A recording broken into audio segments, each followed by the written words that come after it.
He said, you know why you're here, right? I'm like, yeah, just to meet you. And he takes this fake heart off of his counter and he said, so this is what happened to your aorta. And he's explaining to me. And I'm like, yeah, I know.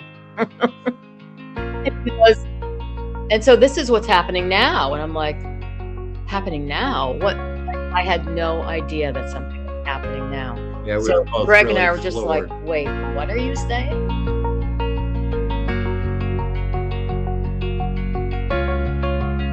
Well, hello everyone. This is Dr. Peter with Aortic Warriors.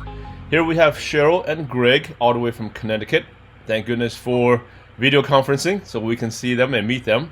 Cheryl has quite a story that she would like to share, and it will bring awareness to not just our survivor community and hopefully to the people who's never heard of aortic dissection.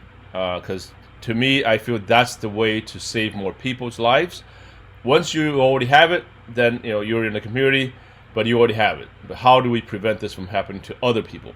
So Cheryl, I really feel that you have a special story. So tell us what happened. Well, last November of 21, I was sitting here actually on the couch, just having a salad about 7 at night. Greg was downstairs working. He's an artist. And I got this strange sensation in the right side of my neck. Felt like nothing I've ever felt before. Mm-hmm. The thing is, though, I did know maybe 3 years previously that I had an aortic aneurysm. We kind of found it by accident through a stress test and an echo. So I was aware of that. And we had been monitoring it periodically, and it was fine. It was being managed and showed minimal growth. Yeah, it hadn't really changed. Okay. Over 3-4 years. But it was still, in the back of our minds, mostly Greg's more than mine. Mm-hmm. He always thought of it. So that night, I'm like, wow, what is this? So I called Greg and he came up and he quickly went through the questions. Did you swallow wrong? Is there something stuck? Is it heartburn? No. So he just said, you know what? If it didn't go away, let's call 911. And that's what we did. And probably within 30 minutes, the ambulance came. Because he just didn't feel good about it. Well, it was less than 30 minutes. Yeah, the ambulance came. And actually, we were really, really lucky. The volunteer EMS showed up. They were 5 minutes away in town here. And during COVID. During COVID. And it was a young crew. They had no cardio equipment, no cardio experience. Walked in. I'm not even sure what they did. They probably listened to her chest and maybe took her blood pressure, and then asked if she could walk to the ambulance. They just didn't know. They were basically kids. Yeah. And at that point, I felt like, yeah, I can walk, sure. So I walked out and got on the stretcher in the ambulance, and off we went. No lights, nothing. Yeah, they weren't in any big hurry. Drive to the hospital, which was about 20 minutes away, fortunately close by. So once we got to the ER, they did a couple of quick tests, I guess a CAT scan, EKG, that was fine, blood work, and I don't really remember exactly what they did, but pretty quickly this woman came into the room who was like the head of cardiology, an older woman, and she introduced herself, and then she went back out to her little kiosk right outside the emergency room where I was, the room, and I could see her getting very busy with her computer screen and her phone and her screen, and she's talking, and I'm just watching her because I had nothing else to look at, just her. She was in my view, and I hear her, and she said, yes, I have a situation here, a 65-year-old female, and I'm like, wow, that's me. So now I'm like, what's going on? I still didn't know what was happening. So only one thing that could be happening, really. I really still didn't know, though. But Greg, I think, surmised. So she comes in a little while later and says, well, we have an issue. We have a problem. Jeez. You're going to have you're going to have open heart surgery. Mm-hmm. You know, she told us. Actually, she didn't say open. She said we're going to have to. You're going to need surgery. Right. And Cheryl said, soon? Yeah, when? She goes, Uh-huh. oh, right now. I said, wow. I mean, I didn't even know how to process it. I'm like, what? She said, yes, open heart surgery. I remember her saying that. And what she'd been doing right outside the room, was calling a surgical team Yeah, she was. into the hospital. Doctors came in, introduced themselves. They were all gowned up in masks already. Cheryl hadn't even gotten off the gurney. And she said, could I go to the bathroom? And they said, no. And they wheeled her. You can't get up. You can't even stand up. Yeah, so And it was they wheeled that her kind out. of urgent. I said, can I just get up and pee? And they said, no, you may not. You may not get out of that bed. And here I had walked to the ambulance from my home. So literally off I went. You know, hi, Greg. And there I went. Next thing I knew was probably 2 days later, waking up in ICU. And well, it wasn't 2 days later. It was the next morning. Okay. It was a 5-hour, 6-hour operation. And I was called into her room. They called me at home. They said, there's no reason for you to sit here for 5 hours. So I went home. We lived very close to the hospital, and came back. They called me, and they said she's in recovery. You can come over if you want. I was in her room when they had just brought her upstairs, and of course I walked in, and it looked like, you know, Star Wars. And she was on a respirator, all kinds of blinking lights. And what I do remember most was the surgeon walked in, and he was still all gowned up, and he walked in and he looked at the wall of stuff, and, you know, he knows what's going on there, and took his mask off, and he had sort of this funny little grin on his face, and he just shook his head, and he said, I can't believe how well she's doing. Okay. Which I was happy to hear, because she certainly didn't look like she was doing well. Oh, jeez. Okay. I look different from the last time he had seen me. Apparently. I mean, you know, she's got intubated. Yes. You've got two or three catheters. Yep. Yeah, you know, one for the bladder, one for the excess blood at the operation site, et cetera, you know, the whole deal. Yeah. She looked like hell. But each day, you know, I improved. I got stronger, and they had her off the respirator by the end of the first day. Okay. And the next day they made her sit up instead of lying flat in bed. And the day after that, they got her sitting in a chair and standing and using a walker. I thought, whoa. And what I remember most was they said, okay, it's time to go home. And I'm thinking, oh, wow. Where's the group of people that are coming with us, you know, to help? And there was nobody. It was me. Wow. Wow. Yeah. And that was pretty hairy. Yeah. But it was fine. I really didn't know how delicate, you know, everything was. You know. I think I was in the hospital for maybe 4 or 5 days. 4 or 5 days. Okay. Yeah. Okay. Well, that sounds like a really good success story. It sounded like so was it aneurysm, not a dissection? No, the aneurysm I did dissect. Oh, you did dissect. Okay. I did dissect. And they said actually she was really fortunate in that somehow, because a certain amount of time had passed from when she first noticed this odd feeling to actually getting into the operating room. The surgeon said it had actually walled itself off a little bit, enough to slow the bleeding way down, which went a long way towards helping her out. Yes. Yeah. So she was very fortunate there. And went to the right side of the neck, right? Not even the left side, which is the side of the heart. Yeah. The right side of the neck. Right. Yeah. Huh. Okay. That's what I felt. how were you prior to this incident? Were you always active? Did you always eat right? What were your lifestyle prior? You know, up 65, I think I was fairly active. Okay. I don't know. Aside from doing heavy lifting, which she had been warned about, Okay. once we learned about the aneurysm. Yeah. Aside from that, and there really weren't any, restrictions. Okay, good. I mean, I was hyper aware of this, the whole thing. Yeah, I was being careful, but I was Okay. active, healthy eating, I'd say. Yeah, I So- don't think there was no. There really wasn't any. Okay, we can't do this. We can't do that. Okay, good. But I really we're don't perfectly know Okay.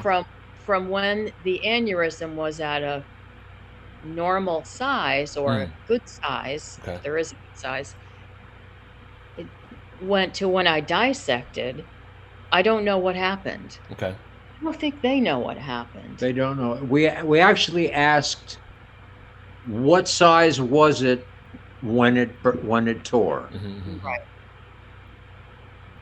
and it was barely any larger Mhm. than on her last echo. Okay. exam. Okay. Very unusual. It was not, it wasn't like the thing had blown up. Right. Remarkably, barely at all. But it's, you never can tell. Right. I think what we have learned since is, and we know this because the fact is that her entire outer layer of her entire aorta has a tear. So she has, I presume it's genetic. The walls are thin, So she has apparently. very thin walls. Okay. Okay. Which probably has got to be the reason that it tore without really blowing up in size. Good. Okay. Well, That's, what did they do to you surgically? Do you know? They repaired. the short segment. They repaired my valve. The valve. Okay. They the replaced the Replace the aortic, valve. Okay. They replaced the valve. Yes. Okay. and about 3 inches above Mm-hmm. where the valve Okay. and the entry to the heart Mm-hmm. was the tear. Okay. They put in a Dacron tube Right. sleeve, Mhm. about 3 inches long, Okay. to that section. Yes. The ascending. Between, on the ascending, and between the heart and the repair, we have since Just found out. found out she now has another aneurysm there. They obviously saw that the tissue is very thin. Said they used some sort of aortic glue and Okay. stitching to try and shore up that section. Okay. Now, I'm not sure if Cheryl has communicated this to you since, but she No. since her she had a 6-month exam, which included a CAT scan, etc., And an echo. and an echo. And what they discovered, much to our surprise, was that the tear is the entire length of the aorta. She has another aneurysm between the repair and the heart, and And so now, they have to do this again on September 26th, which is coming up soon, and replace the I will be going entire back. upper aorta. yeah, replace. Replace. So, It's much more, obviously way more, whole different world extensive. than the first repair. Because there's a lot of veins and arteries that need to Right. attach to the aorta. Yes. So Yes. they have to Yes. reattach them. Okay. They're going to go all the way from they have to rebuild the base going into the heart, replace the valve once again, and insert a sleeve all the way around to where it starts to descend. Okay. Okay. So all the and- way past the bifurcation, the 3 bifurcations, Yes. The 3 branches off on Yes. top of the aorta. Okay. Yep. Yep. Okay. Yeah. So they're sending me to a specialist, a surgeon who specializes in vascular surgery. Okay. And the surgeon that I had for my first surgery in November will also be there Okay. as well. Okay. Good. Good. A different Now hospital, I have to different travel. surgeon, because this guy, this is his specialty. Mm-hmm. The excellent surgeon who did the repair initially does not do this, Right.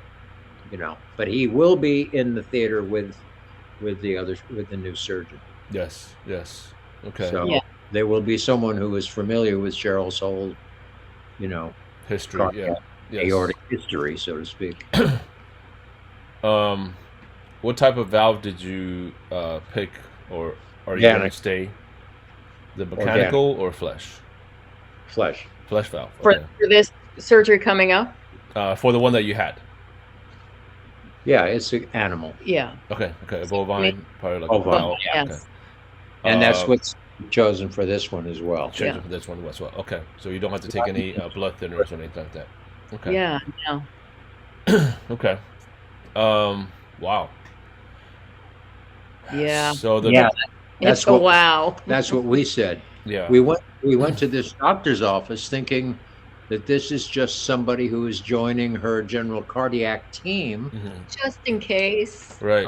So I thought I was just going to meet him and talk to him. Mhm, Travel an hour just to talk to him. Okay. Mhm. And He said, "You know why you're here, right?" I'm like, yeah, just to meet you. And he takes this fake heart off of his counter and he said, so this is what happened to your aorta. And he's explaining to me. And I'm like, yeah, I know. Yeah. And so this is what's happening now. And I'm Okay. like, happening now? What? Mm. I had no idea that something was happening now. Yeah, we So were both Greg and really I were just like, floored. wait, what are you saying? Mhm. So another open heart surgery, and here we go again. I see. So I Wow. barely feel like I've kind of gotten back, Yeah. recovered. It hasn't been a year. So going through a lot. Yes, for sure. I'll do it. I'm strong and I'm going to do it. Right. Yeah. Apparently, the aneurysm is considerably larger than the first one. Okay. It's like a 6.5 Yeah, it's or up to something. 6. So I'm really afraid to even. We have stairs here, and it's like I don't. I sit don't here let at her, night. Yeah, and I it's don't like, let her what go is up that? What is anymore. that? If she needs something upstairs and I'm here, I'll go get it. It's stressful. Won't let her open windows, pick anything up. Let's just cool it until. Right. But it's been 3 weeks now, so I only have like another week and a half left. Yeah. Pretty much. So hopefully, as long as it's not another emergency situation, I just want to get on with it and do it. Right. Yeah. Yeah. All right. But I just want to stress how important it is to have that blood pressure checked. Yes. And I've been taking medication for blood pressure most of my adult life, really. I think when I had my first pregnancy. Okay. So that's really key. I've heard people throughout my life say, yeah, my blood pressure's been high. My doctor wants me to take medication, but I don't want to start that yet. Right. Thinking it's not your choice. Really. It's so important to really, keep that under. And that's the one thing that her doctors have stressed that you can do for yourself. Yeah. During this, post-operation. Oh yeah, right now. That's the important thing: is keep your blood pressure down. Yeah. Yes. For healing and for general health. Right. The other thing I guess that's worth mentioning is when Cheryl found out about not the second operation, but the first one, of course, she immediately told her 2 adult children to get checked. Okay. Yeah. And knock wood, so far, 128 and 131. At the time, yeah. There is no evidence of any aneurysm. Okay, good. She has a 62, 63-year-old brother, however, And who has been lifting weights all his life, and he has descending aortic aneurysm. and he got checked, and lo and behold, he's got an aneurysm, which amazed him, amazed everybody, because he's this big, strong guy. Yeah. Doesn't Doesn't really matter. Right. Right. Doesn't matter how strong you are. I mean, an aneurysm is a ballooning of an area of the whole pipe, right? And So, I guess my point is that clearly there's a strong genetic factor.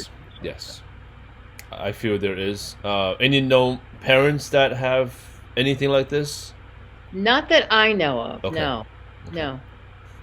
All right. Now that you've had it, and going through a second surgery, if you were to talk to someone who's never heard of aortic dissection, and this is kind of like the ending of our interview, if you were to have to talk to somebody about aortic dissection, a person who's never heard of aortic dissection, what would you say to people like that?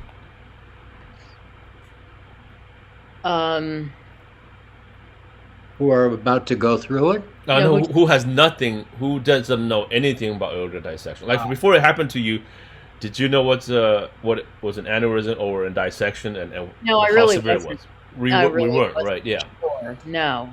I knew I had some kind of aneurysm, but I didn't really know exactly what it could do. Maybe one day I'd need a surgery, but never really thought I would. But I would tell them that it's a killer. Potentially, it's a killer, and don't mess with it because it's going to get you when you least expect it. Right. And one thing we haven't mentioned is that it's so important to have this discovered and diagnosed, because if you have an incident and you're taken to the hospital and they treat you for a heart attack, it's going to kill you. You know that too. That's a whole public awareness campaign. Absolutely. Yeah. Absolutely. Not just the heart, check the aorta too. Exactly. Yes. I mean, if you know you have this condition, that's the first thing you got to tell them. No, check the aorta. Right. And Cheryl going into the hospital with the neck thing. Yeah. They may have just sent her home with some muscle relaxant. Oh, just you pull the muscle in the neck. Right. Well, we could tell them. We could tell them, look, she's got an aneurysm. Right. Yeah. So they knew that was the first thing they checked. Yeah. Fortunately. And I just got my wristband. Cool. Yeah, this is very cool. Never stop living. That's what I want to say to them. That's right. Never stop living. Stay strong. Stay strong. That was a phrase that I came up with because, going through it myself, I don't have to make it up. Right? I'm living it. Yep. Right? So I don't have to make it up. But I do want to find a way to encourage our survivors without saying, hey, just keep thinking positive. Hey, just, it's like, I don't know. It's just so hard. When you're going through it, it's so difficult. And how do you lift somebody up who's down? And when they are lifted, how do you keep them lifted? That's kind of where that phrase came about. And it's hard not to be cliche, but really it's just one day at a time. Yes. It really is. Yes. One day at a time. Exactly. Thank you everyone for watching. And this is Cheryl and Greg. Pleasure meeting you, Peter. Thanks, Peter.